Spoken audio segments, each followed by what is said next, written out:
Okay, so beware. It coincides beautifully with Spice Girls. We talk about girl power, new generation, this new feeling, and Pepsi, projects the same thing. That's what, that's why we decided to do it together. In this video, we're taking a deep dive into the game-changing Spice Girls endorsement deal with cola giant Pepsi. It's the first time it's going to be a universal, worldwide release, and that has never been done before. In all territories, America, USA, Britain. That's that's something fabulous that the whole world's going to see at the same time. It's like bringing the world together. If you're new here, welcome. This channel is where I dive deep into all things Spice Girls through iconic, cool, rare, and sometimes downright unbelievable memorabilia from my personal collection. I've collected spicy merch, one-off items, and holy grails since I became a fan in 1997. We're off now to the venue for the first ever concert. I launched this channel in 2025 to celebrate their merchandise, share the rare items, and explore the stories behind this legendary girl group. We're doing it for the girls, no other reason. We're about, we are about girl power and music and bringing happiness to people. And positivity. Today we're going to examine the bold and vibrant Pepsi collaboration from its exciting beginnings to its lasting legacy, including how the deal was made, how the legendary girl group helped boost Pepsi's share of the market, and the ingenious plan behind it all that is often overlooked. This seismic partnership was formed at the height of Spicemania in the late 1990s. Pepsi didn't just sponsor the group, they invested in promoting the group globally, turning their music and image into a worldwide marketing force. The Spice Girls have joined Generation Next, the new ad campaign from Pepsi. Let's explore how this collaboration came to be, how it exploded, and how it shaped not just the Spice Girls' legacy, but the way pop and brands would forever intertwine.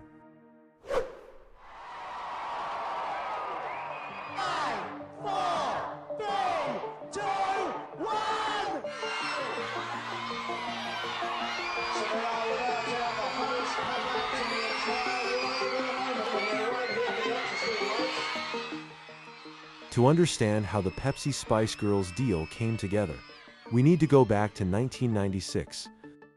The Spice Girls were fresh, bold, and bursting onto the music scene. Their debut single, Wannabe, had become a cultural phenomenon. Their second and third singles also hit the top of the charts, and their debut album, Spice, was becoming a landmark record in music history.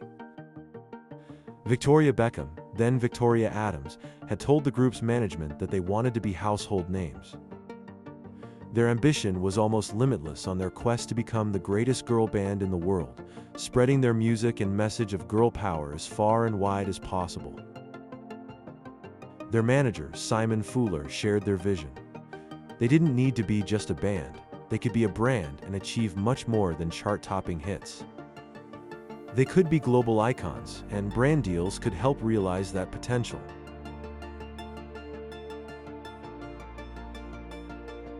Enter PepsiCo, a global brand hungry to define its next generation. In the spring of 1997, hot on the heels of major chart success in the United States, they partnered with Pepsi in what became the £1 million Generation Next campaign. Seeing the cola giant's trademark colors and designs switch to a cooler blue aesthetic, with the world's biggest music act front and center. This wasn't just a licensing opportunity.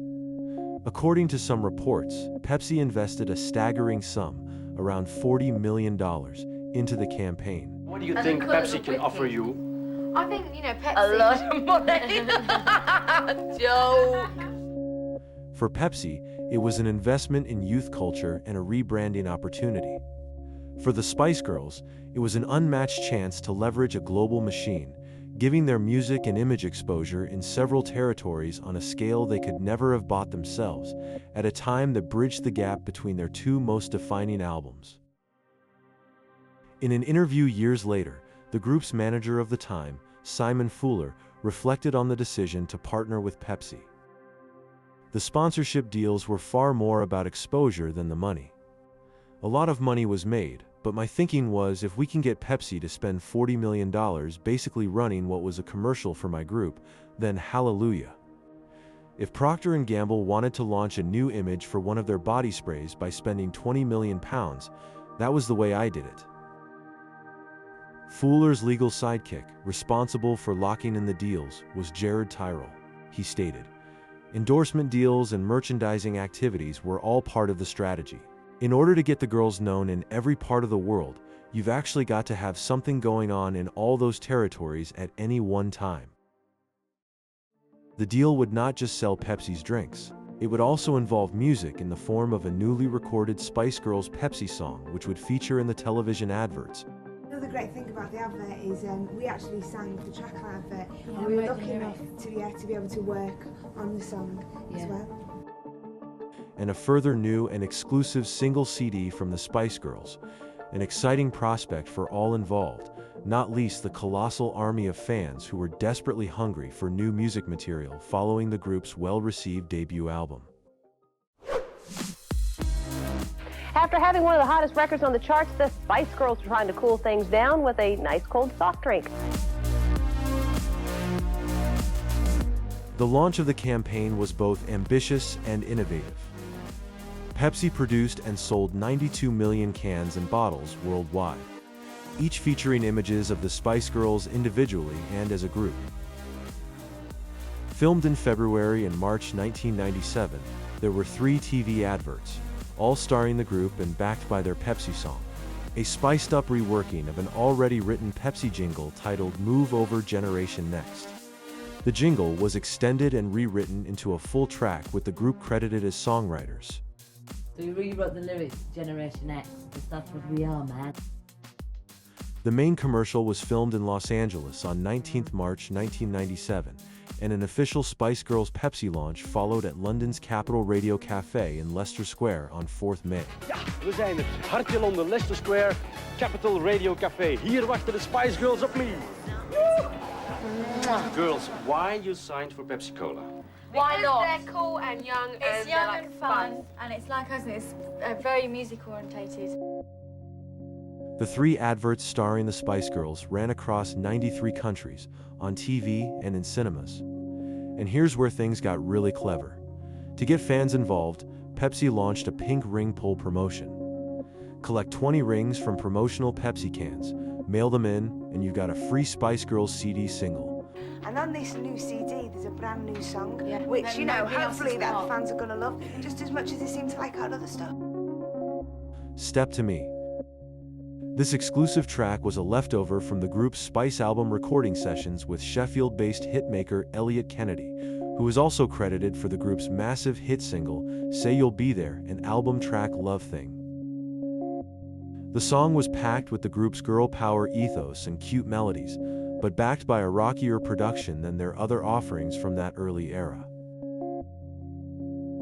It also featured a sizable rap from Mel B, which gave the song an interesting middle 8 and reminded us that although rockier, this was definitely still a Spice Girls song.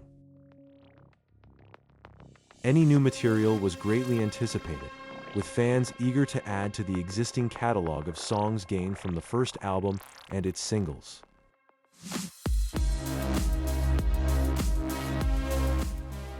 These newspaper articles from my collection show how the campaign was promoted in British tabloid The Sun.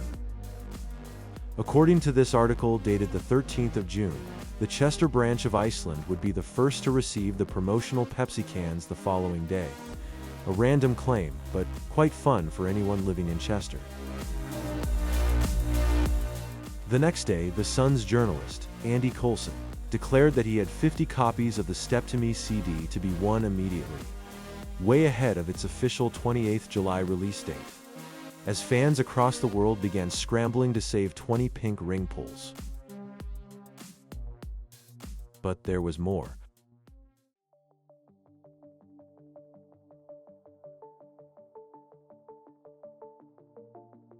By submitting 20 ring pulls for the Step to Me CD, or by other promotional methods available to customers, fans were also entered into a draw to win tickets to a very special Pepsi-sponsored Spice Girls concert, which followed in October. their first ever and a preview of what fans could expect from their upcoming world concert tour. The campaign went live globally, not just in the UK, but across Southeast Asia, North America, South America, and beyond. For Pepsi, it was a full-throttle investment. For the girls, this was their first major global marketing moment. As manager Simon Fuller had intended, it was essentially free promotion for the group in territories that were often difficult to reach. And the Spice Girls Pepsi spot will start running nationally on television throughout the summer.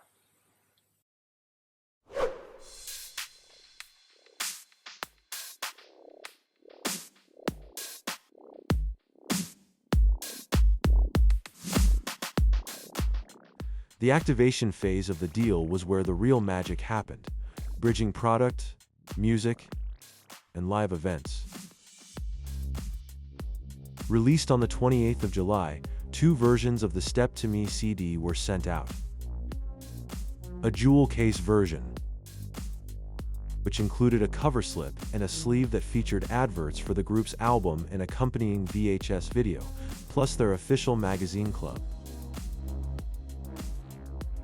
The other version was simply a CD in a card sleeve. Aside from being a decent song, being exclusively available via the Pepsi promotion, Step to Me felt special and rare.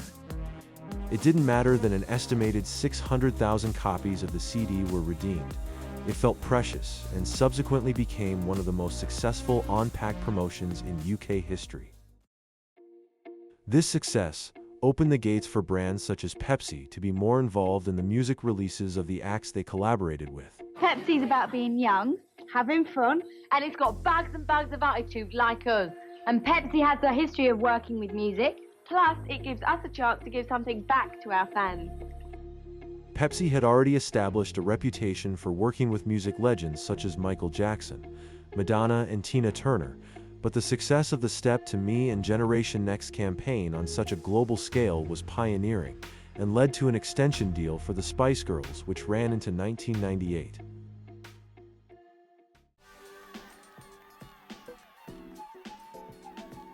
Running throughout the campaign were competitions to win various Spice Girls Pepsi items like caps, bags, and trading cards, alongside CDs and concert tickets. Retailers provided competition forms via flyers. Whilst Pepsi made winning as fun as possible, with games like Dunk and Funk. Dunk the dunker in your drink to see what prize you'd won.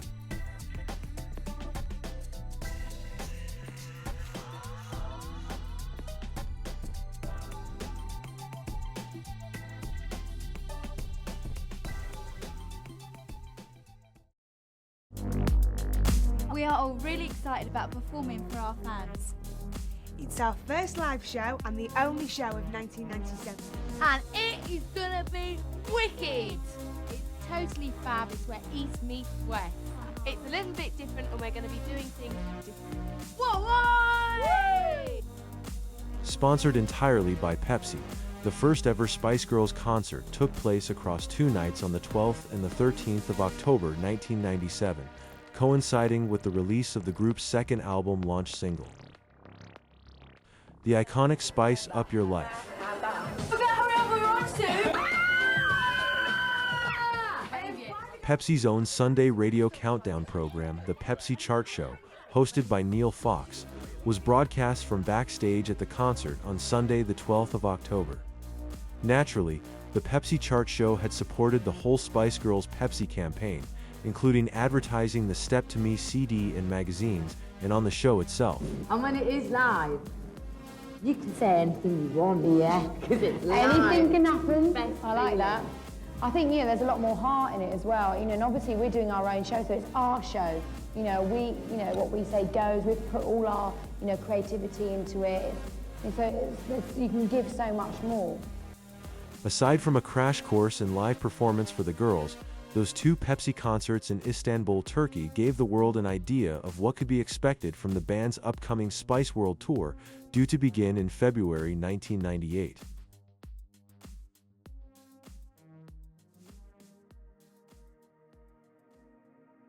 Istanbul may have seemed like a random choice of city to host the first ever Spice Girls concert, but after some investigation, it seems the decision may not have been random at all.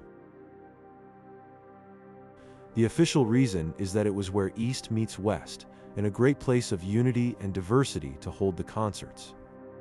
But some suggest the sports arena which played host to the shows actually had connections to Pepsi, the band's sponsor. Tickets to these exclusive concerts were made available only to press and fans who participated in the Pepsi promotion, making them extremely desirable and hard to come by. Those tickets, along with any other Istanbul '97 concert memorabilia items, are now super rare holy grails for collectors.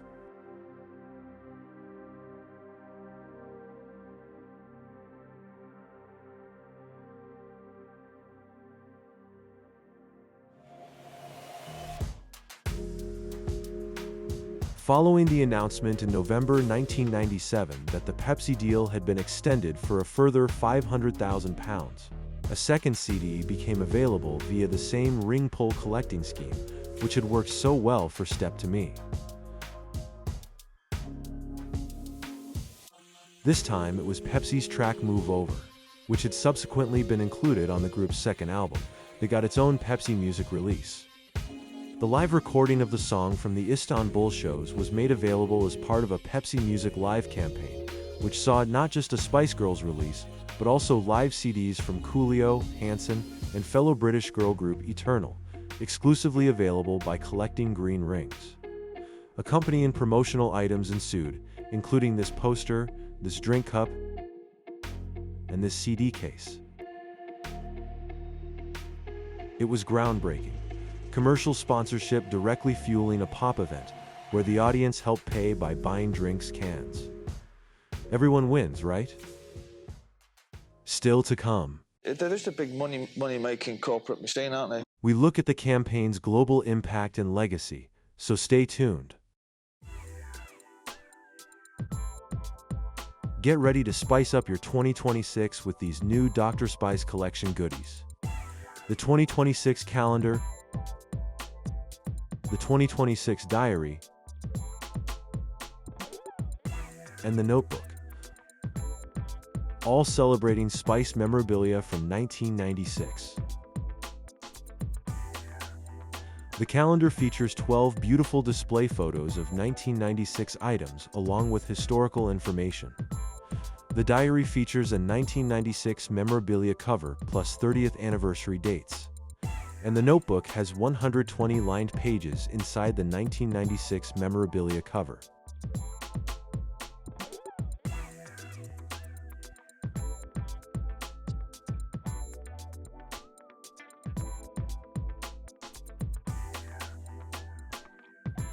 Link to buy online is in the description below this video.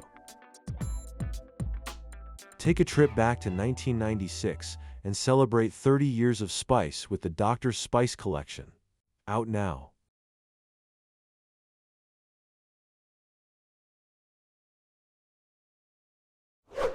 The worldwide reach of the campaign was astonishing. Thanks to Pepsi's global distribution, the Spice Girls became visible in markets they might not have penetrated so early. Pepsi reportedly gained a 5% boost in cola market share in 1997, directly attributed to the Spice Girls campaign. That's not just a win for soda, it was a win for pop culture. Pepsi used the group to define youth energy, and the Spice Girls used Pepsi's advertising engine to become a global force. The campaign helped fuel Spicemania internationally. Through TV, radio, magazines, and stores, the girls were everywhere. This proved their worth in terms of prospective future branding deals and gave way for an avalanche of official Spice Girls products released outside the realms of music by both the group themselves in the form of official core merchandise and as part of brand partnerships. Their message of girl power became part of a mainstream brand narrative, intertwined with a multinational corporation, yet still authentic to their identity. Perhaps most importantly, this deal set a precedent. Pop groups could be as much a vehicle for a brand as a brand could be a vehicle for pop. everything we do, it's always a two-way thing. You know, it's about, you know, Pepsi's about fun, freedom and adventure, and it gives that, you know, gives us that.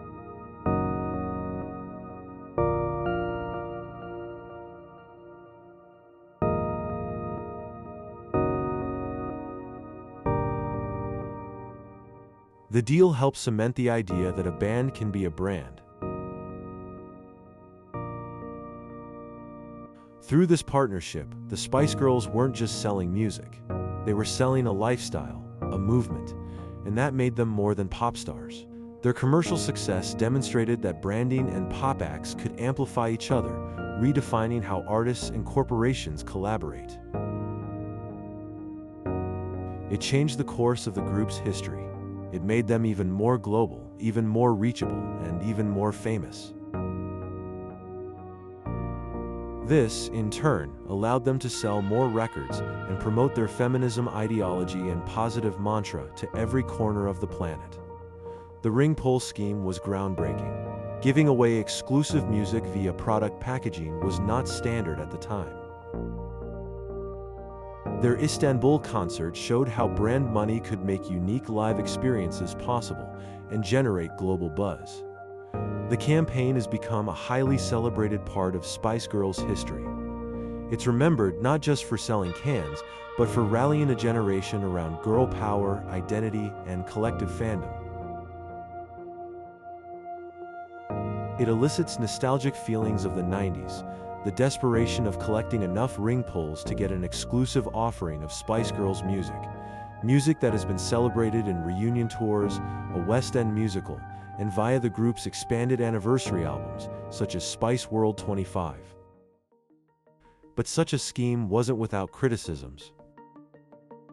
Despite the success and motivational attitude, it wasn't all positive. This was, after all, the Spice Girls brand deal that opened the floodgates to collaborations with Chupa Chups, Walkers, Asda, Cadbury, Polaroid, and more. All fantastic for the fans, but heavily criticized by consumers and media alike in an overly saturated Spice Girls-dominated marketplace. What do you think of the Spice Girls? I like them as characters. I think Sporty Spice. It's got good voice, man, I tell you, for a white chick. But I'm not into all this, you know. They're just a big money-making corporate machine, aren't they? You know, advertising crisps and cans of Coke and all that nonsense. They've got a single out now that you can only buy if you buy 20 cans of Pepsi. You know what I mean? I'm not into that. It opened the group up to complaints for selling out, and not taking seriously enough their duties as a music act. This sponsorship overkill has been highlighted as one of the reasons for firing Simon Fuller in November 1997. Perhaps the group's desire to become household names and seek global fame had been pushed too far, and firing him seemed the only realistic way to shift focus back to their music.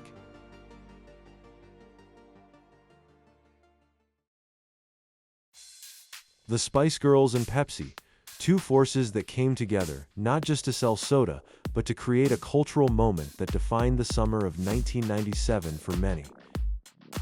It was big, it was bold, it was spice.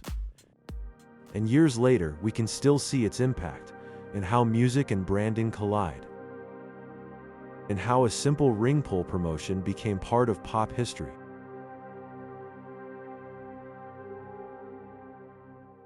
Thanks for watching. If you love this deep dive, don't forget to hit like and spice up your day with even more videos from my collection. My channel is here to provide you with nostalgia and fun, so subscribe if you haven't already and be the first to know about my new videos. Here's another video you'll probably enjoy, and a playlist to keep watching for longer.